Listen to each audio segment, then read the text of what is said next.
Okay, so for today's topic, I kind of just want to talk about something I've been going through recently, and that is eviction. So I have been in my first apartment, this apartment currently, for going on about 2 years. And recently, within like the past few months, I've been kind of just going through this whole process of just being evicted.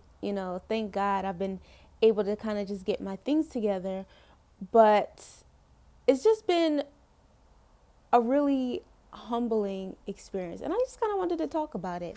Uh, uh, yeah, so I got a letter the other day, and it just says it's just a notice to vacate the premises. So I'm like, you know what? Hey, why not share it? Why not share it with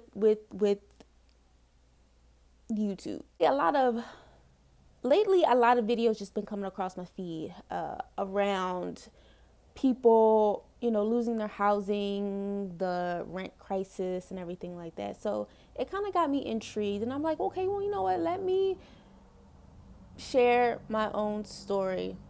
So kind of this process started back in like September. Been kind of going to court, not going to court, and the people here in Philadelphia really have been like so helpful to me. But eventually, soon, hopefully this whole process will be over. So like I was saying before, yeah, so it's been a lot of things. So it's been a lot of videos coming across my feed. And one thing that kind of gives me some, not peace of mind, but gives me some sense of calmness is that kind of is just going on around the world. So like with me, I last year lost my job.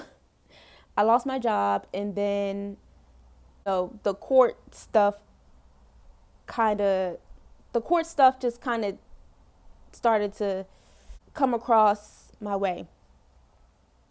So with the videos on my feed, I would just scroll and scroll, and it was just so heartbreaking, seeing the people going through, the same thing that I was going through, like especially Section 8. So I'm like, oh, okay, well maybe I might can get like a Section 8 voucher, but come to find out that's a 13-year wait.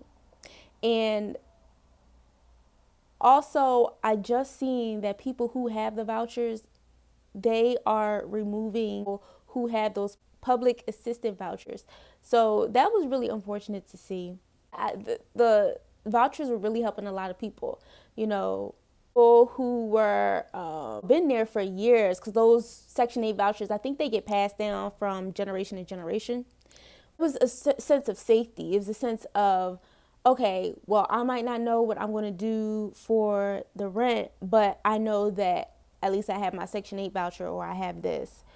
So it just got me just thinking to where the state of the economy is in. And without a doubt, sense of food safety, people's sense of housing safety, trying to pay their bills, or people right now are high stress, because those are the three main things human being would need to feel safe. And when you start tampering with that, you start getting into things, and you start messing with people's emotional well-being. What is going to come from that? Okay, that's why I just truly believe, like, a lot of been so much turmoil lately, just within the news, and just people are just feeling on high alert, very anxious, very, very aggressive, because people are not feeling safe. And when someone's not feeling safe, they lash out in other ways. So I just kind of wanted to talk about that. First time going through this whole eviction process, and within the last year, I've had a lot of experiences that were very humbling to me. I had to stay in the welfare line once I lost my job, and I going through this whole eviction process. That I have my faith that I can lean on, because this whole thing is not easy at all. So I know across America, they're having a housing crisis and a renting crisis. But I just want to talk about for Philadelphia. So when I used to work for the city of Philadelphia, I was having a conversation with this one coworker, and she told me, she said that Philadelphia is one of the most expensive low-income cities. And I'm like, okay, wait a minute. When I was looking for an apartment, and this apartment was like finding a needle in a haystack. So when I was looking for an apartment, I said, I want a 1-bedroom apartment. I want something that's, not too fancy, something that's, in a fairly nice neighborhood, and, something that's nice, comfortable, and cozy. While I was looking for the apartments, I'm looking around Philadelphia. Mind you, even in the more, I'll say, hoodish parts, for a 1-bedroom apartment was like $1,300. I said, oh, hell no. First of all, there's no way I can pay that. So, okay, maybe I might just have to go for a studio, but that's not really what I was looking for.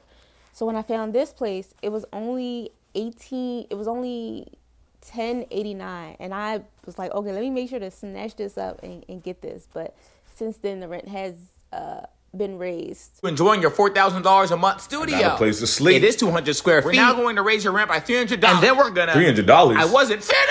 We are also going to have no improvements to your standard of living or community. If no improvements have been made to the community and my standard of living, why is it going up $300? Pay attention.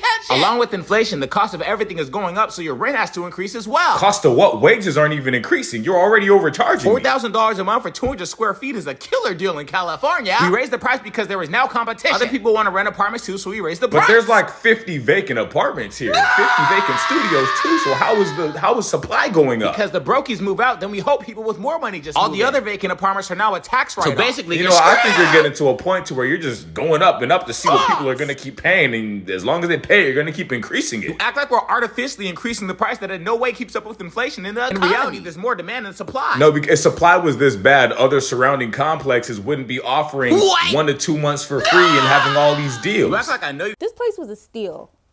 This place was really a steal. And they said that the housing who rent in Philly are spending half their income on housing. So many stories of just people being like, oh, okay,